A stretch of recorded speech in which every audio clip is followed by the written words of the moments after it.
Hi there, my name is Ron Rogers, and this presentation is titled, Damn, Did I Forget the Ditching Switch? Now, I was in a lot of presentations over at Toulouse by Airbus talking about the various systems on the Airbus aircraft, and one of them was, we covered all the systems, but they had this ditching switch, and I thought, well, that's kind of interesting, what do you hope to accomplish with that? And they said, well, it closes all the holes below the waterline. And I said, okay, that's interesting. But did you know that, a lot of times when aircraft ditch, they actually break up quite a bit. And not necessarily to the extent where the aircraft is destroyed, but to the extent where there are extra holes in the fuselage that weren't there before the event. And I said, back when they used to make airplanes like tanks and use very thick skin and stuff like that, they still had issues where on ditchings, the bottom of the fuselage was it got a few holes.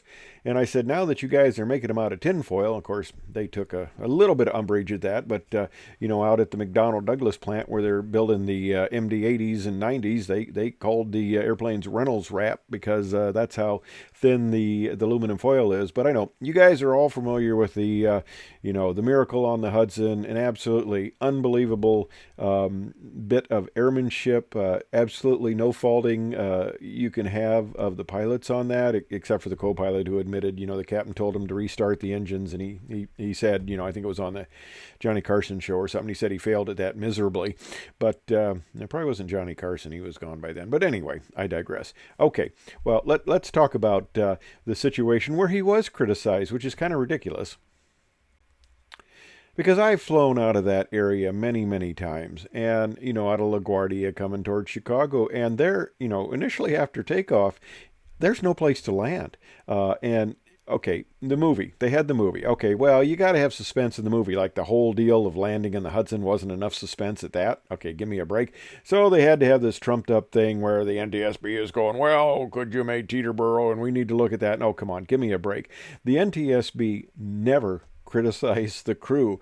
In fact, they said, we're just happy to have a crew to interview, because usually in a situation like this, you don't have a crew to interview.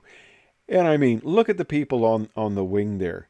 You're telling me that not one elderly person slipped on the wing, hit their head, went underwater, and was lost in that cold, frigid water? I mean, miracle on the Hudson it is, because even in an evacuation on ground, you expect to hurt some people. And for everybody to be essentially unscathed is just unbelievable. And of course, this is a little view of the aircraft coming into the Hudson that most people don't typically see. But okay, back to that ditching switch. Where the heck is that ditching switch? Well, okay. That was my question. Okay, it's a silly question, but I was wondering, in all this thing, okay, you take off, you lose the engines. You got a lot going on. You got a lot on your mind. I've just lost 2 engines. Can I get them restarted? Probably not, because if the birds wiped them out, they probably did a good job, but well, we could try, but it's going to take a while. We got to, we're probably going to have to put this aircraft down. Where are we going to put it down? I mean, there's a lot going through the crew's mind, as you can imagine, like that. Yeah, a lot going through the mind. So I'm thinking, I bet nobody got the ditching switch, of course, because it's not on an immediate action item.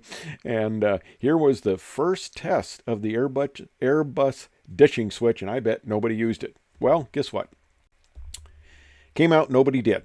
Okay, well, here is the ditching switch. There's the overhead panel on the Airbus 320, and there's a kind of a magnification of the ditching switch. It's got a little guard. You have to lift it with your finger there and punch it, and it's next to the cabin pressurization. And here it is in the book. It talks about, the ditching switch there, and on commands, operating systems to close the outflow valve, emergency ram air inlet, avionics, ventilation, and all that good stuff. Okay, that's wonderful. Yeah. But when you tear holes in the fuselage, it doesn't do you much good. But okay, well, they missed it. Okay, well, let's look at the checklist. How could they overlook that ditching switch? Okay, here's my checklist on preparation for ditching. Okay, it's not under a red tab there. It's a irregular operation there. So you got to go kind of digging in there, and you got to go quite a few steps. And we got page 1 there, and then you're coming on page 2 here. Man, I'm looking for that ditching switch. I'm not seeing it. Well, maybe I have to flip a page over. Oh, there it is. Ditching switch on. Okay. Well, they didn't get through the third page of the ditching preparation. Tisk, tisk, tisk. I hope you understand satire here, okay?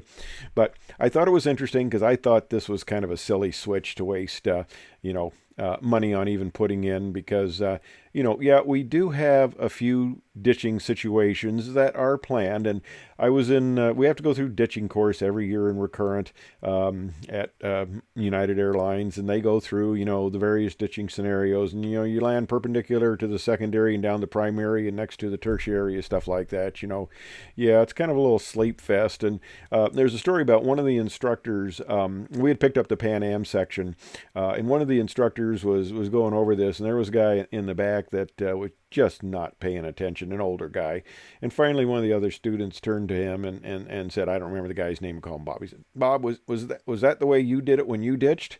And of course, that got everybody's attention because he had gone under, I think it was a 377 Pan Am, 377 aircraft operated by Pan Am that ditched off of Hawaii. They had some engine problems and they couldn't make it. But it was very controlled. They actually waited till daylight to land, and I think it was 31 passengers survived.